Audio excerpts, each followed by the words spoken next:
मोहब्बत और नौकरी दोनों एक जैसी होती है। आदमी करता रहेगा, रोता रहेगा, लेकिन साला छोड़ेगा नहीं। सुनो, एक मुहावरे का अर्थ बताओ। मुहावरा क्या है? मुहावरा है सांप के दुम पर पैर रखना। सांप के दुम पर पैर रखना? हाँ। बताऊंगा तो मारोगी नहीं? अरे नहीं मारूंगी।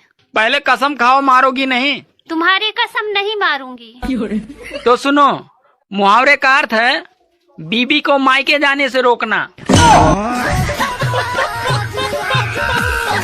सुनो जी, आपको पता है मेरे गांव में सबसे पहले 24 घंटे बजने वाला रेडियो मेरे पापा ने ही लाया था। अरे पागल, अपने माँ के बारे में ऐसा नहीं बोलते।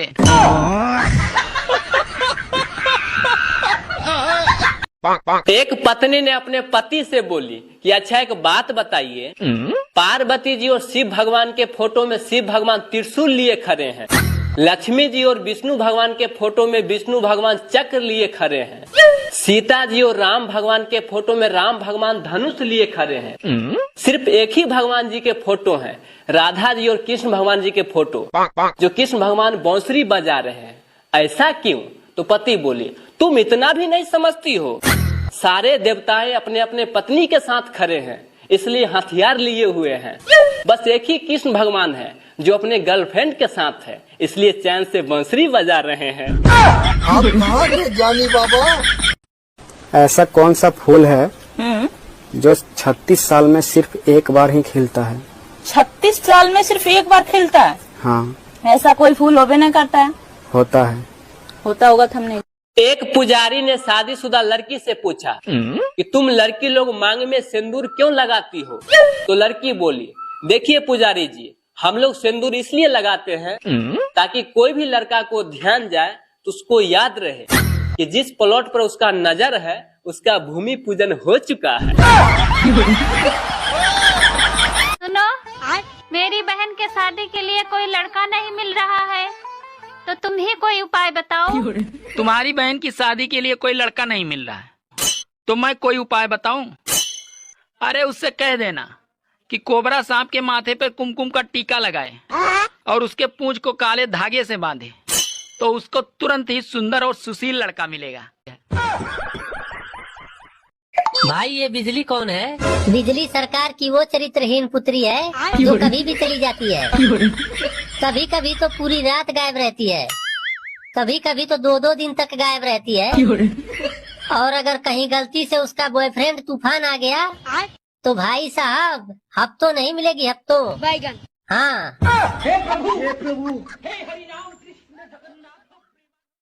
एक बात बताओ, जब बीवी नई नई होती है तब पति बहुत प्यार करता है, उसके बाद क्यों नहीं करता?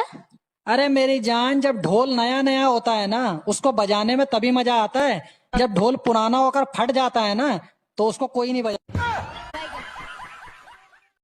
रुको जरा, सुनो। हाँ? मैं 2 दिन से तुम्हें देख रहा हूँ कि मैं दारू पी रहा हूँ और सिगरेट भी पी रहा हूँ, पर तुम मुझे मना क्यों नहीं कर रही हो? और 2 दिन पहले तुम मुझे दारू पीने से मना कर रही थी कि दारू मत पियो, सिगरेट मत पियो, नहीं तो कैंसर हो जाएगा, तुम मर जाओगे। अरे वो 2 दिन पहले एक LIC वाले भैया आए थे, वो मुझे सभी फायदे बता के गए हैं।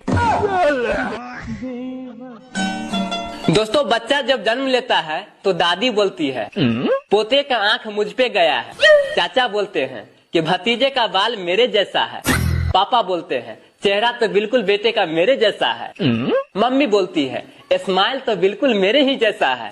लेकिन वही बड़ा होके जब लड़की को छेड़ता है तो सब लोग ये बोलते हैं पता नहीं हरामखोर किस पे गया है। परेशान मत होना दोस्तों, जिस तरह गर्लफ्रेंड छोड़कर चली जाती है, ठीक उसी तरह ये गर्मी भी एक दिन छोड़कर चली जाएगी। पहले की पत्नियों के लिए पति परमेश्वर होते थे और आज की पत्नियां पति को ही सीधे परमेश्वर के पास भेज दे रही हैं। पूरा सुनिए, मजा आएगा। मुझे तो अपनों ने लूटा, गैरों में कहाँ दम था। मेरी हड्डी वहाँ टूटी जहाँ हॉस्पिटल बंद था। मुझे जिस एम्बुलेंस में डाला उसका पेट्रोल कम था। मुझे रिक्शे में इसलिए बैठाया क्योंकि उसका किराया कम था। मुझे डॉक्टरों ने उठाया, नर्सों में कहाँ दम था।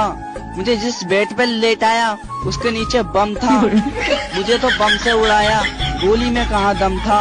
और मुझे सड़क में दफनाया क्योंकि कब्रिस्तान में फंक्शन था।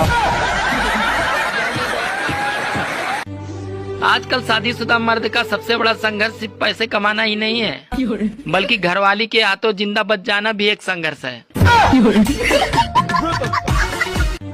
अरे प्रेमी बनो तो जेल जाओ और पति बनो तो जान से जाओ। इससे अच्छे तो कुंवारे ही ठीक है। अरे लव मैरिज वाले ड्रम से डर रहे हैं और अरेंज मैरिज वाले हनीमून से डर रहे हैं। मेरी मानो तो बाबा बन जाओ, क्योंकि आजकल देश में वही मजे कर रहे हैं। सुनो, चल तो रहे हो मेरे मायके, पर तुम अपना मूड ठीक रखना। वहाँ कोई लड़ाई झगड़ा नहीं करना मेरे साथ। क्यों? क्योंकि वो मेरे पापा का घर है। अच्छा, वो तेरे बाप का घर है और ये मेरे बाप का घर क्या कुरुक्षेत्र का मैदान है जो तुम रोज बिना बात के महाभारत करती हो? मजा लो। अरे जा, मुझे किसी की जरूरत नहीं है। अरे जब मैंने अपने दिल में रहने वालों के जाने का अफसोस नहीं किया तो घर से जाने वालों की परवाह क्या करूंगा।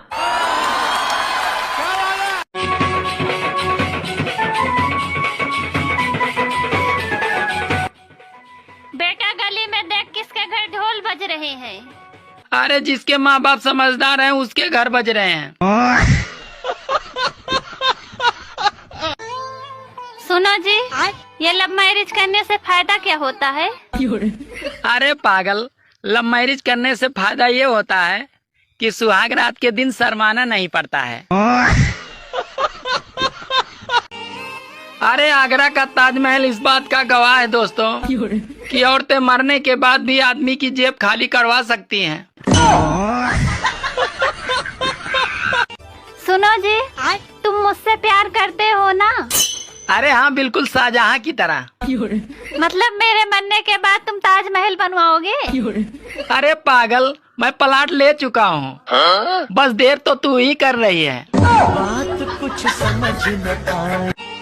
अगर शादी न करो तो तन्हाई मार देती है और अगर शादी कर लो तो साली लुगाई मार देती है।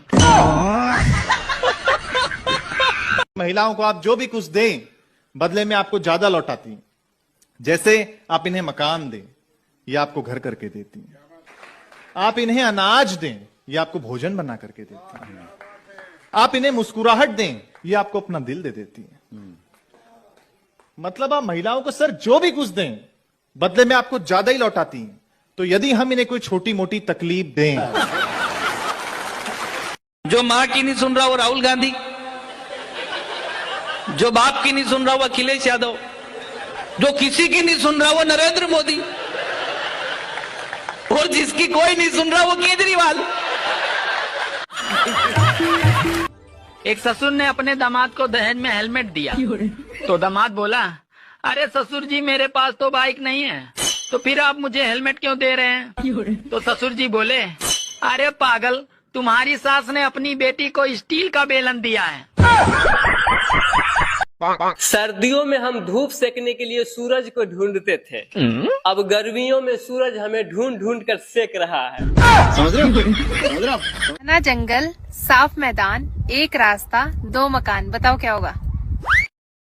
एक औरत बाबा जी के पास गई और बोली, बाबा जी मेरे पति घर आते ही मुझे बहुत मारते पीटते हैं, कुछ आप मेरे लिए कीजिए ना। तो बाबा बोले, ठीक है बेटी, मैं तुम्हें एक ताबीज देता हूँ, जैसे ही तुम्हारे पति घर आएंगे ये ताबीज दांतों के नीचे दबा के रखना। तो औरत बोली, ठीक है बाबा। एक हफ्ते के बाद वापस औरत बाबा जी के पास गई और बोली, बाबा जी ये ताबीज से बहुत फायदा हुआ है। तो बाबा जी बोले, बेटी फायदा ये ताबीज से नहीं बल्कि जुबान को बंद रखने से हुआ है।